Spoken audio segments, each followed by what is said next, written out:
Nhấp bên nào? Lúc này có nhấp lồng có? Nhấp là nào? Lúc phụ treo bà? Phụ bà? Dạ. Đêm lời là bên? Cà ú. Đi cà ú đó. Ui, đứa có bà này, đi cà ú luôn đó. Đi bên đêm lời luôn nè. Cà ú vậy. Đi cà ú nào?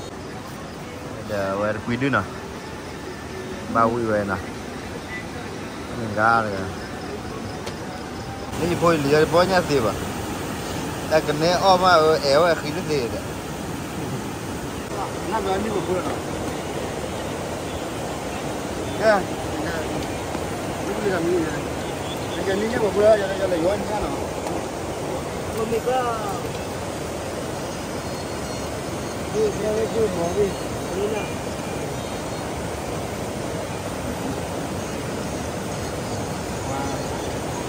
Cái gì nha cái hơi mi đêm mà nó bố đi hả bố đi nè nha bố nhắm để đâu bây giờ đây hả Nhấp à nè lý nhắm liền nè nhắm bên nào lúc này có nhắm lồng có nhắm là nào đâu phụ treo bà Dạ. đêm lời là bên Cà ú. đi cà ú đó ui đứa có bà này đi cà ú luôn đó đi bên đêm lời luôn nè Cà ú vậy. đi cà ú nè đúng đâu em mua vào tí nào đi cà ú nó có nhắm lẻ Nhấp à. nháp là nó bố mày này Nhấp à. hả Nhấp à. nháp lại rồi nó nó bố mày ra đây Nhấp à. hả Nhấp à. nháp lại đây là nó bố mày ra đây Nhấp đi. nháp xí nào ai đúng cái này nháp bố mày ra đây Nhấp đi. Nhấp à. hả Nhấp. nháp lại rồi còn phải ở đây nào nó bố nhắm đây rồi Nhấp à. hả Nhấp à. nhắm toàn cái này nào Nhấp rồi. phải có lên quay bu nó wow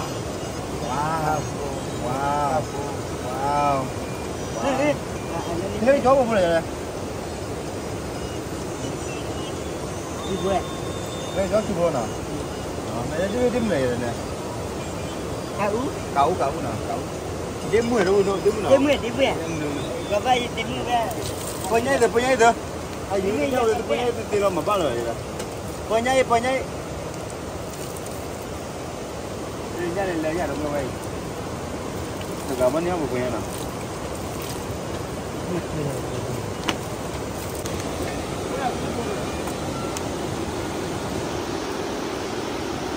ông miếng mà poi nhảy à Ông miêu mai à? Ini kanya li. Akeme đâu rồi nè. Đây nha, lời vừa mà. Rồi nha. Đâu oleh deh nè, di floor deh. Gar. Mari mana? Mata buka lele đâu. Mo. Đâu lên nha đâu khai đâu. Cái mồi nha đã khai này bữa kia là dù khảo anh nhớ mà. Cái này à đúng rồi là có cái gì cho dù được cả nữa cả hai nữa nào cho dù được cả này cái ui tao muốn lên cái dù được cả làm mà nhìn nhớ quê là khỏi biết một quê đi đấy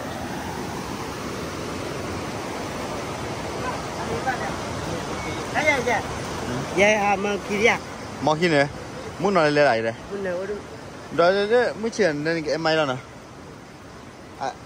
lọt tí lên này này nên cái chăn mồm chắc là béo đi à chơi gì lò ê phun nữa à con này là phun nữa ê hả phun đại ê hả rồi này đây nè đây chặt túi phần này gọi lên đầu rồi nè ui này mà đúng không mà chỉ là kịp nào ui làm gì mà đúng đôi đây mà mày coi vậy đi chào mua phải đi mà nó phải muốn chặt làm gì lại đi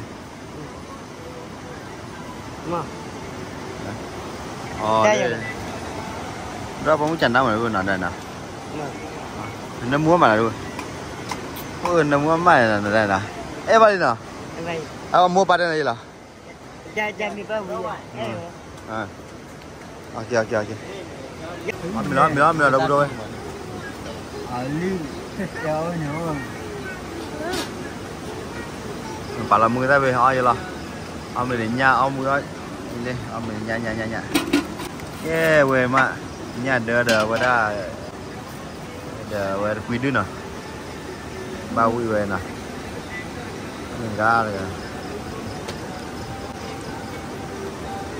Ini baru.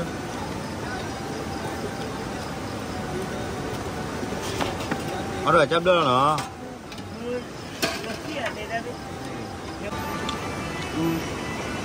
Ambil cuy. Apa ya?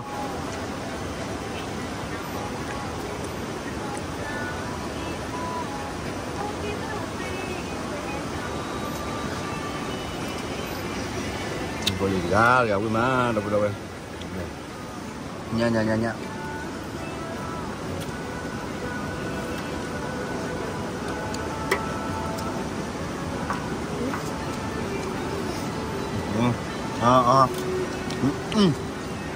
Putih à, tôi ra nha ha.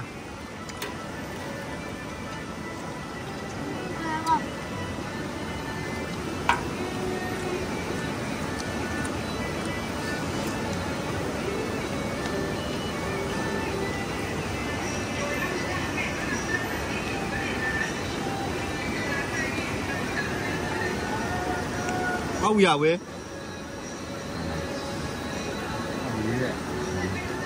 Con làm miếng bữa không nào?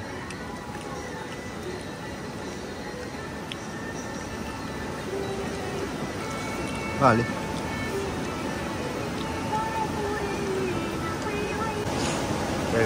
Cái punya ini nah we. Cuma sini ni pecah bubur banyak leh. Halo ni. Ni poi lihat banyak sih bah. Tak kena oma ewa khidut deh. Kaya kami nak boleh nah. Aku bilang boleh. Apa benar?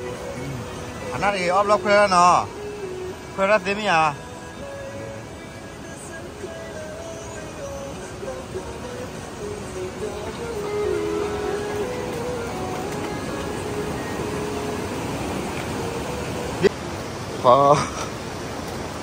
Anh em mình đi, rồi coi. Khó là mình đỡ đi cho nha. Cho nha.